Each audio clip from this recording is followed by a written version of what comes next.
So I want to talk about the 30, 60, 90-day operations plan. And this is what is so important in self-storage and why I love the storage asset class is because we get to create simple systems over and over again, and we can automate things, right? And then put it on a subscription-based business model. And this is important is that self-storage isn't always passive, but what can make it passive is its operations and its systems, right? So it's not always about collecting all the rent checks, right? And it's about the systems and the profit and the service that you can squeeze out of it, right? So if your gate is broken or you don't have a call center and they don't have an SOP and your tenants feel like an afterthought, your passive income then becomes into like a leaky faucet and your storage facility doesn't run at its optimal revenue pace, right? And so this is important as I want to talk about this is operations can really tax your value of your facility. And this is how it does this. And so if you are a good operator, it can give you that rocket fuel. So better systems, right? Equals higher net operating income. Higher net operating income can equal higher facility value.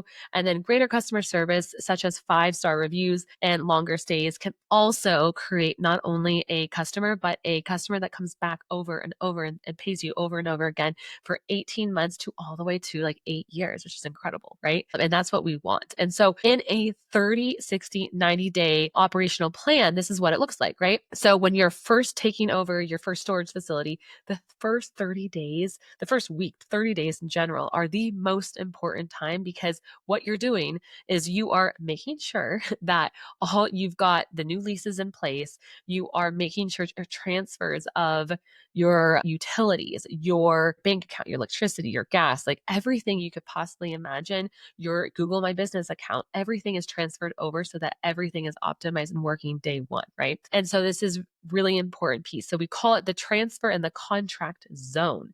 That is the zone. It better be working within the first like day or 3 days, and then 30 days, you're getting that optimized.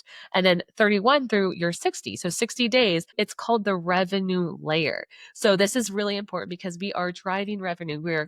Once we've got the contracts in place, we know where everyone is in like the units, we now can optimize and increase revenue slowly and surely and kind of get that going so that the back end is starting to get functional and you are starting to profit and cash flow because that is what we're all here for, you guys in business. We are here to just make money, right? And increase your customer service. So that is an important piece. And then you've got your 90-day stretch, right? This is where you have we call it the profit dial. And so you are dialing in your profit. You are seeing how you can maximize your collections, right? How much is outstanding from your bank account that needs to be collected. You are making sure you've already done your first auction and you're making sure that everything is in place and things are being rented out. And then you're maximizing. You're like, hey, well, not a lot of people left, so let's increase prices again, right? So that is something that you are constantly doing over time and seeing, what is the performance of your storage facility and how can we increase our customer service. So that is really important is making sure that we have those 3 layers.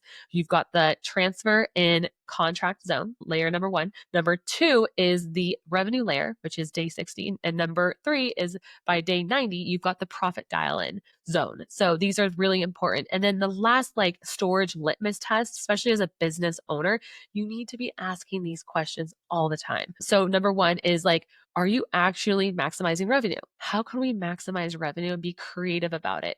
How are we making sure that we have multiple streams of income coming in over time? Number 2, how can we cut smartly, right? How can we be more efficient? How can we optimize and put some systems in place so that we can cut our budget so that we can take more of the cash flow home, right? That is important because more cash flow in your pocket means your storage facility is actually worth more. And then the last thing that I always like to ask, and you have to ask over and over again, because this is actually probably the most important piece, is are your tenants happy? Do they have 5-star reviews? Are we getting reviews, like raving reviews from customers? And what does that customer journey look like from A to Z? Making sure that you go over, you're taking a cart and you're not like, you're going over, making sure that the conditioning works. Is there a little lip on that, on the gate when you go out? Does things just fall off the cart? Like making sure the customer journey is easy and you're able to go from A to Z and transition and flow. That is how you get 5-star reviews, as well as making sure that your storage facility is lit up, like a light bulb, like Christmas. And it's also number two is that it is safe, right? It feels safe for their family to go and store their items at all different times during the day. So I wanted to walk you guys through this. It's very important is making sure you optimize operations and don't think of it as an afterthought. So if you guys are interested in learning more about operations, we teach this in the self-storage school. We do a 3-part framework and we go over ops. It's called OPS. And this is really important to getting more systems in place and making sure you're maximizing your income. So if you are interested in this, send me the word or DM me the word storage, or you can text it. This is my business number to 916 579 7209, and I will send you the 10-step storage playbook that walks you through all these different steps, as well as one of my favorite storage cap rate calculators that is really important to looking at the worth of a storage facility. So I hope this was helpful. And if you have any questions, let me know. I will see you guys at the next session. Have a great day.